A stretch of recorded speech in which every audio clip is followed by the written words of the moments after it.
The cargo hauler shuddered violently as it tore through the atmosphere of Vexstar. Jenna gripped the controls with white knuckles, watching helplessly as system after system failed on her displays. Sparks flew from the navigation console, filling the cockpit with acrid smoke. "Come on, baby, hold together," she whispered to her dying ship, but the port engine exploded in a shower of metal fragments. The vessel spiraled toward the crimson landscape below, its hull screaming against the alien air. Impact came like a thunderclap. Jenna's world went black. Consciousness returned slowly, accompanied by the sharp taste of blood and the distant howl of something inhuman. Her head throbbed as she struggled to focus. Twisted metal surrounded her, and through the cracked viewport, she could see 2 moons hanging in a purple sky. Panic set in as she realized where she was. Vexstar was listed as hostile territory in every shipping manifest. Populated by aggressive native species and territorial alien clans. No rescue missions came here. She tried to move but gasped as pain shot through her left shoulder. Her uniform was torn, revealing a deep gash that bled freely. The survival kit had been thrown clear of her reach, and the emergency beacon lay crushed beneath a fallen beam. The howling grew closer. Jenna's breathing quickened as shadows moved beyond the wreckage. Through gaps in the hull, she glimpsed sleek forms with too many teeth circling her crashed ship. Their eyes glowed yellow in the dim light. Their claws scraped against metal as they tested ways inside. She fumbled for her plasma cutter, but her injured arm wouldn't cooperate. The predators grew bolder, their snarls echoing through the broken vessel. One thrust its elongated snout through a gap, snapping at empty air just meters from her position. Suddenly, a new sound cut through the night, a sharp whistle, followed by something that might have been speech in an unknown language. The predators retreated with frustrated growls, but their glowing eyes remained visible in the darkness beyond. Footsteps approached the wreckage, light and cautious. A figure appeared at the main breach in the hull, silhouetted against the strange constellations above. Tall and lean, with movements that seemed both graceful and predatory. Jenna held her breath as the stranger stepped into the dim emergency lighting. Her first glimpse of an actual Vextran left her speechless. His skin was silver blue and seemed to shimmer in the low light, stretched over a frame that was unmistakably humanoid, yet distinctly alien. Violet eyes studied her with an intelligence that was startlingly familiar. Even as his features remained beautifully foreign, he carried a curved weapon that might have been a bow, and leather garments that spoke of a hunter's life. Most striking were the intricate scars that traced patterns across his neck and arms, not random wounds, but deliberate markings that suggested ritual or rank. Their eyes met across the wreckage, and Jenna saw a surprise flicker across his features. He spoke in a language of flowing syllables, his voice deep and measured. When she didn't respond, he tried again in what sounded like a completely different tongue. "I don't understand," Jenna managed, her voice hoarse. He tilted his head, studying her response. Slowly, he approached with empty hands raised, the universal gesture of peace translated across species. And Jenna felt some of her terror eased outside. The predators grew restless again. The alien's head snapped toward the sound, and he spoke a single sharp word that sent them retreating. Further into the darkness, he turned back to Jenna and pointed to himself. "Keth," he said clearly. "Jenna," she replied. Understanding, Chep moved closer, his eyes taking in her injuries with what appeared to be genuine concern. He gestured toward the breach in the hull, then to the hostile night beyond, and shook his head firmly. The message was clear: staying here meant death. When he offered his hand, Jenna hesitated for only a moment before taking it. Shelter of Secrets led Jenna through winding passages between towering rock formations, their path lit only by the twin moons overhead. She struggled to keep pace, her injured shoulder sending waves of pain with each step. Whenever she stumbled, his hand was there to steady her, his touch surprisingly gentle. The cave entrance was well hidden behind a curtain of hanging vines. Inside, bioluminescent crystals embedded in the walls cast a soft blue glow throughout the space. Jenna gasped in wonder at the sight. It was beautiful, like stepping into a fairy tale. Keth's dwelling was simple but comfortable.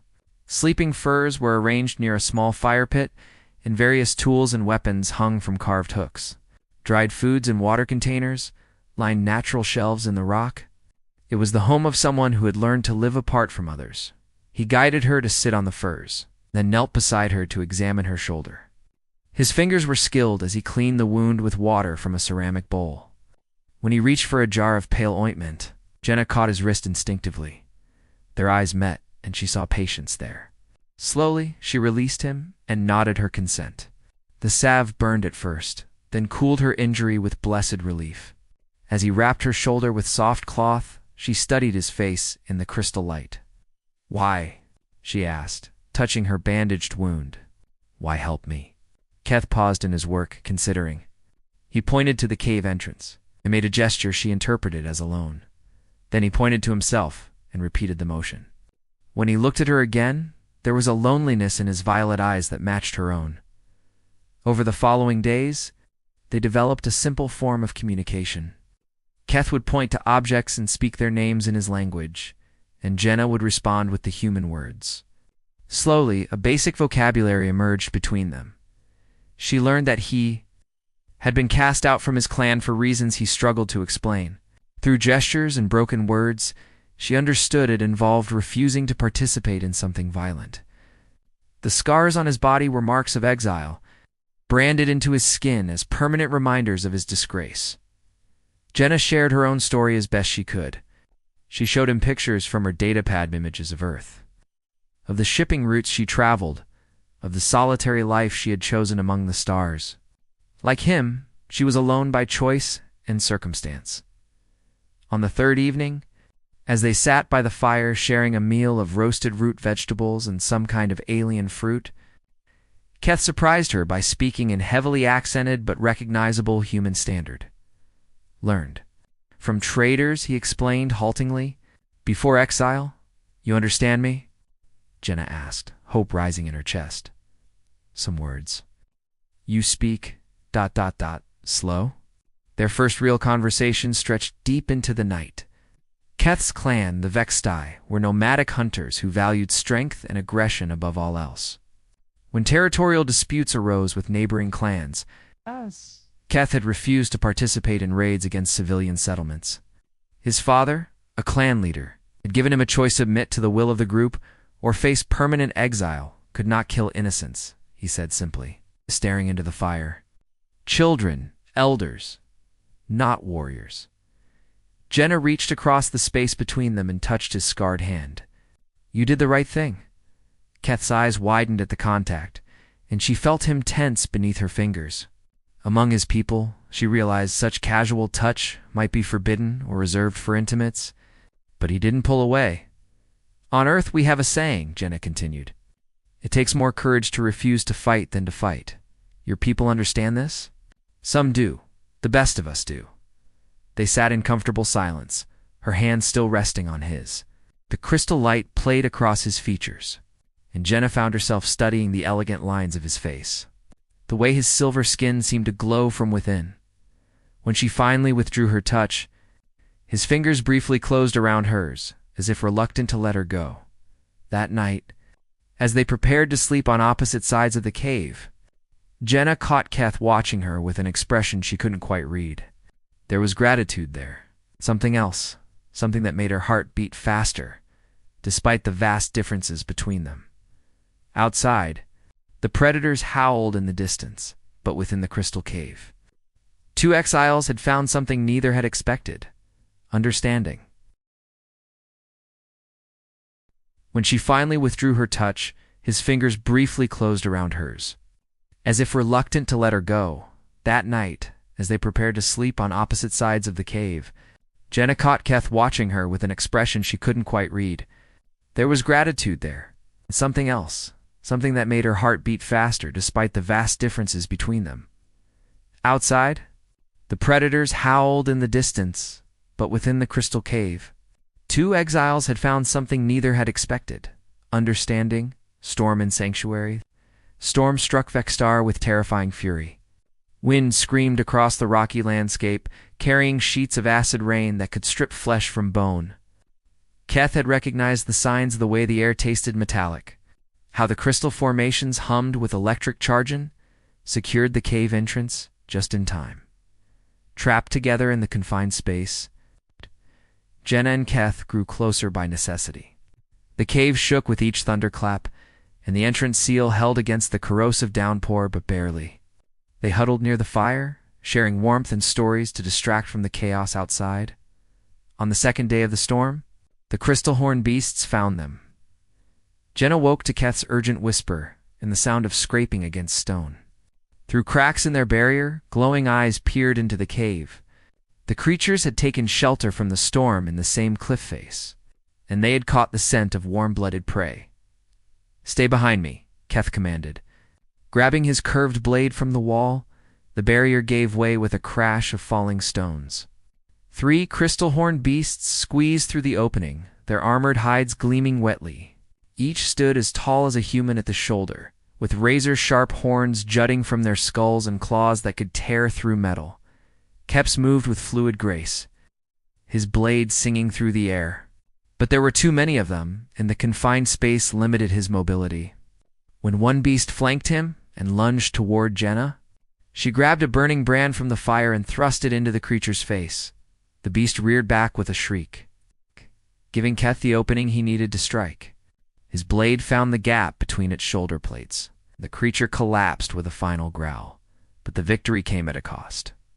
Deep gouges ran down Keth's left arm, and Jenna had burns on her hands from the makeshift torch, as they tended each other's wounds by firelight. Their touches lingered longer than necessary. "You fought well, Keth," murmured as Jenna cleaned the cuts on his arm. "Most would have run." "Nowhere to run," she replied, but they both knew it was more than that. She had stood her ground to protect him, just as he had protected her. Their eyes met in the crystal light, and the air between them charged with something that had nothing to do with the storm outside. When Jenna's fingers traced the unmarked skin of his shoulder, Keth's breath caught. "Jenna," he whispered, her name like music in his accent. She leaned closer, drawn by the warmth of his skin and the way he looked at her, as if she were something precious and unexpected. When their lips met, it was soft and tentative, question asked and answered. The kiss deepened as Keth's arms encircled her, careful of her healing shoulder. Jenna had never imagined how right it could feel to be held by someone so different, yet so fundamentally similar. His skin was warm beneath her palms, his heartbeat rapid against her chest. They broke apart reluctantly, breathing hard. Outside, the storm continued its assault, but within the cave, they had found their own sanctuary. "Is this allowed?" Jenna asked, suddenly aware of the cultural chasms between them. Keth's hand cupped her face, his thumb tracing her cheek. "I am already exiled. What more can they take from me?" That night, they slept curled together on the furs, sharing warmth and comfort. Jenna woke to find Keth watching her in the soft crystal light, his expression tender and wondering. "What are you thinking?" She asked. "That perhaps exile brought me exactly where I needed to be," he replied. When she kissed him again, it was with the certainty that some chances were worth any risk. The storm passed the next morning, leaving the landscape washed clean. But everything between them had changed. As they emerged from the cave to assess the damage, their hands intertwined naturally, and neither felt the need to let go. Jenna worked frantically on the emergency beacon, her tools spread across a flat stone in the morning light. 3 days of examination had revealed that the device was damaged but not beyond repair. The main transmitter array was cracked, but she could bypass it using components from her damaged suit's communication. System.Keth watched her work with fascination, occasionally handing her tools when she gestured. His quick intelligence impressed her. He seemed to understand the principles of what she was doing even without technical knowledge. "This will call your people?" he asked, pointing to the beacon. "Yes. A rescue ship should arrive within 2 days of activation." Jenna paused in her work, suddenly aware of what that meant. "I'll be leaving." The words hung heavy between them. They had both been avoiding this conversation, living in the moment and ignoring the inevitable future. Now reality pressed down like the weight of Vexstar's gravity cap was quiet for a long moment. "That is good. You will be safe. What about you? You can't stay here forever." Those creatures will return, and your clan will kill me if they find me. Yes, his tone was matter of fact, but Jenna heard the pain beneath it. This has always been my fate. No. Jenna set down her tools and turned to face him fully. You could come with me. Keth's eyes widened. To your ship? Your people. Human space is vast. There are colonies that would welcome you, places where you could start over. You saved my life, any captain would grant you passage. Hope flickered in his violet eyes, then dimmed. I am Vexterin. Your people know us as raiders, killers. They would not trust. Jenna silenced him with a kiss, pouring all her desperation and determination into the contact. When they broke apart, her hands framed his face. Then we'll make them understand. Together, that afternoon. As she made the final connections to the beacon, Keth sat close enough that their shoulders touched. They had decided to wait until nightfall to activate it, when the signal would be clearest and any clan patrols would be less likely to investigate the transmission as the sun set over the alien landscape. Painting the sky in shades of crimson and gold, they found themselves in each other's arms again. This time, her kisses carried the urgency of limited time and uncertain futures. Keth's hands tangled in Jenna's hair as she pressed closer to him, savoring the feel of his skin against hers. They had both lived solitary lives, but in each other they had found something worth fighting for. If your people refuse me passage, Keth whispered against her throat, what then? Then we find another way. I won't leave you here. Jenna pulled back to meet his eyes. I love you, Keth. I know it's fast. I know it's complicated. But he stopped her words with another kiss, deeper and more passionate than any before. When they finally broke apart, both were breathing hard. In my language, he said softly, we have a word, Geltar. It means chosen heart, the one soul that calls to yours across all obstacles. Geltar. You are my Geltar, Jenna of Earth. They made love that night, under the alien stars, their bodies discovering a harmony that transcended species. Keth was tender and careful, mindful of her healing injuries, but his passion burned as bright as hers. When she cried out his name, the sound echoed off the canyon walls like a declaration. Afterward, they lay entwined on the firs, skin cooling in the night air. The beacon waited beside them, ready to change everything. Whatever happens, Jenna murmured against his chest. We face it together. Keth's arms tightened around her. Together, he agreed. As the twin moons reached their zenith, Jenna activated the beacon. Its signal pierced the darkness, carrying their message of survival and hope toward the stars.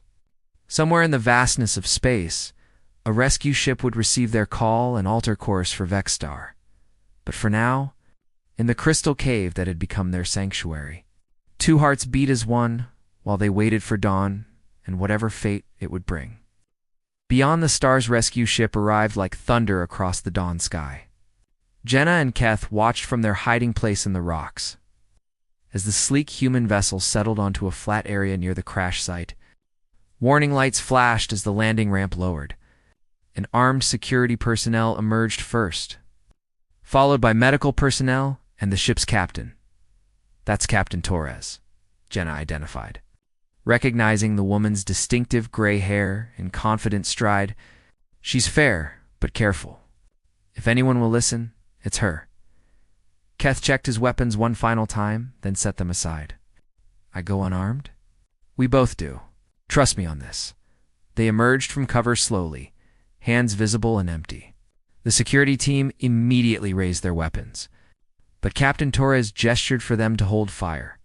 Identify yourselves, Torres called out. Jenna Morse. Cargo hauler registration Delta-7-79, Jenna responded. Requesting emergency evacuation? Pilot Morse, are you injured? Who is your companion? This was the moment of truth. Jenna stepped protectively closer to Keth, acutely aware of how alien he appeared to human eyes. His silver skin and violet eyes marked him unmistakably as Vexterin. His name is Keth. He saved my life and protected me from hostile fauna. I formally request refugee status for him under the Colonial Protection Act. Shocked murmurs ran through the rescue team. Captain Torres approached cautiously, her expression unreadable. Pilot Morse, are you being coerced? This individual is from a hostile species. No coercion. He risked his own life to help me, and his people have exiled him for refusing to participate in their raids. He deserves a chance. Torres studied Keth intently. To his credit, he stood calmly under her scrutiny, though Jenna could feel the tension in his frame. Can he speak for himself? Keth stepped forward slightly. Captain Torres, he said in careful human standard, I ask not for charity, but for chance to prove worth. Jenna speaks truth. I will not return to raiding and killing. Why should we trust you? Because Keth gestured to Jenna. I chose to save life rather than take it, even when that life belonged to those who call my people enemy. Torres was quiet for a long moment, weighing her decision. Around them, the security team waited tensely for orders. Dr. Hayes, Torres, finally called to her medical officer. Examine Pilot Morse for signs of coercion or alien influence. The examination confirmed what Jenna had hoped. No trace of mind control or manipulation. She was acting of her own free will. There's something else, Jenna said as the doctor finished his scans. We are Renard. Romantically, I won't leave him behind. This revelation caused an even greater stir among the crew. Interspecies relationships weren't unheard of, but they were rare and often controversial. Captain Torres sighed heavily. Pilot Morse, you're asking me to take a significant risk. If this individual proves hostile, then hold me responsible, Jenna interrupted. Place us both in custody if necessary. But give him a chance, please. Torres looked between them, clearly seeing the genuine care and connection that existed between the unlikely pair. After what felt like an eternity, she nodded. Conditional refugee status pending full evaluation at our next port. Both of you will be confined to quarters during transit. Relief flooded through Jenna as Ket's hand found hers. They had done it. The first hurdle was cleared. The journey to the human colony of New Geneva took 3 weeks. During that time, Keth proved himself invaluable to the crew. His knowledge of local space hazards helped them avoid 2 potential ambushes by Vexteron raiding parties, and his insights into alien technology assisted their engineer with several repairs. More importantly, the crew came to see the genuine love between Jenna and Keth. Their relationship wasn't some exotic curiosity or political statement. It was real and deep and transformative for both of them. When they finally reached New Geneva, the Colonial Council granted Keth permanent refugee status. He and Jenna were assigned a small apartment in the Cultural District, where other interspecies couples had made their homes. On their first morning in their new home, Jenna woke to find Keth standing at the window, watching ships come and go from the spaceport. Any regrets? She asked, wrapping her arms around him from behind. Keth leaned back against her, his scarred hands covering hers. Only that it took a crash to bring us together. Maybe that's how the best love stories start, Jenna mused. With everything falling apart and 2 people deciding to build something new from the pieces, Keth turned in her arms, his violet eyes bright with happiness she had never seen before. Then we build well, Jelter. Their kiss tasted of coffee and promise, of new beginnings and infinite possibilities. Outside their window, the stars beckoned with adventures yet to come, but for now, they were home.